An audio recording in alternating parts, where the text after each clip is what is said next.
So the Bledisloe Cup is now here. New Zealand taking on Australia on Australian soil.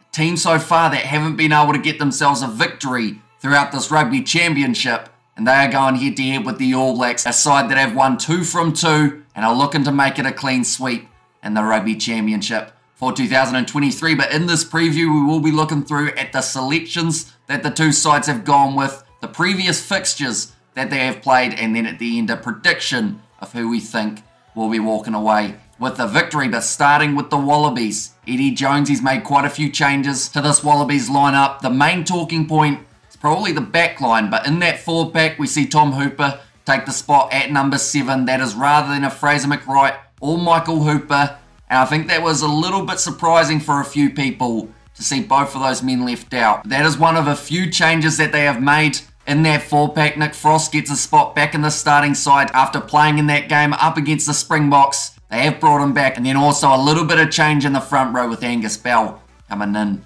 as a loose head prop. But for this back line, it is something a few people have wanted to see for quite some time. Tate McDermott at number 9 and Carter Gordon starting at fly half. Now this will only be Carter Gordon's second game, but he had a decent impact off the bench up against the Boks in South Africa. So they've decided why not give him a crack on home soil, see how he can go in that McDermott combination. And the fact that both of them are young players, they might play a little bit more fearlessly than we see the likes of a Quade Cooper playing, mainly because they've almost got nothing to lose. If they play well, they'll definitely be leapfrogging a few of the others in terms of the selection. If they play badly, because they're so young, it's not the end of the world. They'll still have time to be able to rebuild. But also a change in the centre combination for the Australians. Samu Kerevi starts at 12, and then Jordan Petaia on his outside at number 13. I'm excited to see Petaia back in action. Always plays well for the Reds in Super Rugby Pacific. Does normally play a little bit of the back 3 as well as centre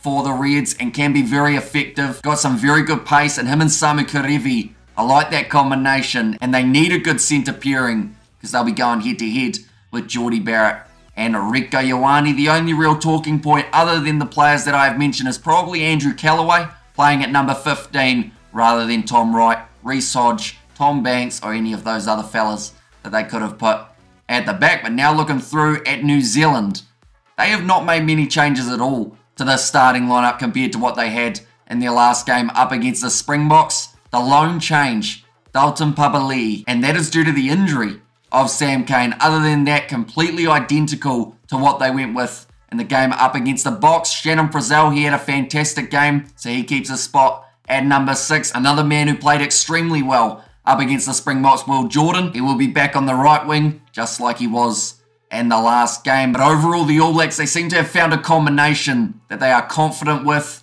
Having Mo'unga as the starting 10, I think a lot of people were picking that that would be the way that they went. Still no Damian McKenzie off the bench. I'm still wondering whether that's because they have got Mo'unga and Barrett as fly half cover, or whether they just want that extra back just in case of injury, in which case they've gone with Anton Lienert-Brown at 22 and Caleb Clark as the number 23, who did only get a few minutes in the last game up against the Boks, so I'm sure he'll want a little bit more time to prove himself in this fixture. But off the bench for the All Blacks, they have got a debut. It will be Cam Roigard getting the opportunity. He had a brilliant season for the Hurricanes throughout Super Rugby Pacific, and seeing him go head to head with Tate McDermott, it might be unlikely in this game, but that is the battle that everyone wants to see, seeing as they're both the younger players. Although more than likely it will be Roigard tested by Nick White, who will be coming off the bench for the Australians. They've gone with a lot more experience in the Aussie bench rather than in the starting lineup. I believe that is Eddie Jones' tactic, for them to start the match well, get some momentum going, and then bring the experience off the bench later on to try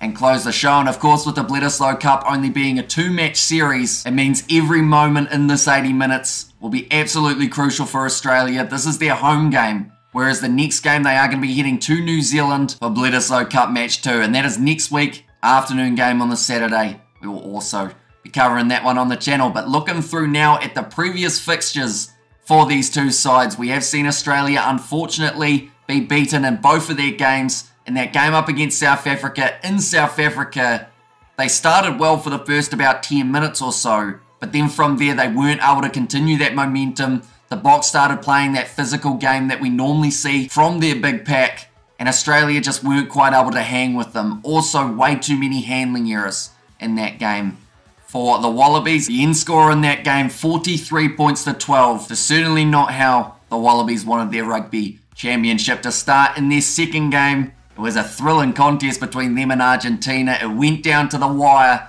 and in the end, Los Pumas, away from home, able to get themselves the 34 points to 31 victory. Now, I have to say, the Wallabies in that game, compared to the game up against South Africa, there were definite improvements in the way that they were playing. They were able to get that set piece going just a little bit more smoothly and a lot less handling errors to go alongside it. It's just the fact that they kept allowing Argentina to build that momentum. I think possession in this game between Australia and New Zealand will be so crucial, because it seems to be at the moment who has more possession is actually the side who ends up having more points at the end of the day. But Australia in that game going down by 3 points. They did receive their first point of the Rugby Championship though, and that was for being within the 7 for New Zealand. In their first game, it was up against Argentina. In Argentina, they were victorious 41 points to 12. So a very similar scoreline to what we saw in the box versus the Wallabies. New Zealand started that match extremely well, which is similar to what Australia did. So I'm curious to see how the first maybe 20 or so minutes of this game goes.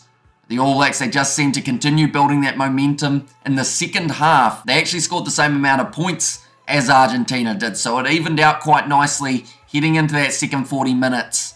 I think the All Blacks bench, a lot of people are going to be looking at those players saying they're the ones that need to make the impact, because in the last 2 games, the All Blacks have started off going very well, and then when the bench comes on, they seem to lose that momentum. So this game, the likes of a Roygaard on debut, Jacobson's been added back in, couple Blues props, and Ofa Tuangafasi and Nipolulala, and then the tank of a man, Samasoni Taukei'aho, also going to be coming off that bench. In the next game though for the All Blacks, it was up against South Africa, winning at 35 points to 20 at Mount Smart Stadium. Now that was the best we've seen an All Black side start a match in a long time. The week prior up against Argentina, it was impressive.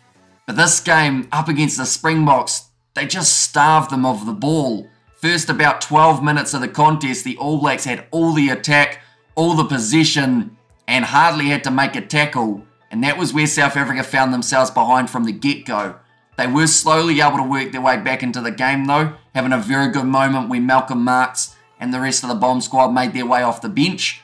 But I would say that for the All Blacks, they can get this game under control in the first 50 minutes or so, start really building up some points on the board. Could be very tough for Australia to get back into the contest. Although the MCG record, it's not completely against them. I believe of the 3 games played at the MCG for this Aussie side up against New Zealand, they have won 2. So it is slightly more in their favour with the game being at the MCG. But if it is anything like the Boxing Day test match between New Zealand and Australia, when you see 80,000+ in attendance, I'm hoping they're going to be able to sell it out, because it would be an absolutely electric atmosphere. But now we are up to that stage where I try and predict who is going to win this game. I'm terrible at predictions, as you all know, but I try my best. Now for me, I want to see a close game, but with the way that the All Blacks have been starting their last few fixtures, the fact that they're starting to build up some very nice combinations, I see this as a very tough game for Australia to find their momentum in. They've gone with McDermott and Carter Gordon as their 19 combination. 2 young players that can create magic, but then also could be targets to the All Blacks running game. They may look to get Geordie Barrett crashing up towards Carter Gordon. We did see Gordon drop the ball a couple times in his first game up against South Africa. So perhaps they try and apply that little bit of extra pressure, try and shut down this Wallabies backline, because if they don't, they're going to spend a lot of time defending, with Marika Korombedi out on one wing, Nawanga Nitawasi out on the other, Andrew Callaway at the back, in the midfield combination of Karevi and Jordan Petaia. The All Blacks want the Wallabies to have as little ball as physically possible, and they know that if they aren't able to do that, they'll be conceding some points throughout this fixture. I'm going to say that the All Blacks win it, and I am going to say they win it 28 points to 13. It has potential of being an even higher scoring game than that, but I believe that the Aussies, they will get themselves a try at some point. I hope it's relatively early in the game, and perhaps they do get more than those 13 points that I have predicted. just the All Blacks. They're looking very strong at the moment in this Rugby Championship. They don't want to give up that Bledisloe Cup either, just before the Rugby World Cup. But do let me know your predictions in the comments down below of the score in this game. We will be doing the live commentary on the channel as well, so be sure to check that out also. But thank you all very much for tuning in. If you did enjoy, be sure to leave a like and subscribe to the channel, and I will see you all for the next one.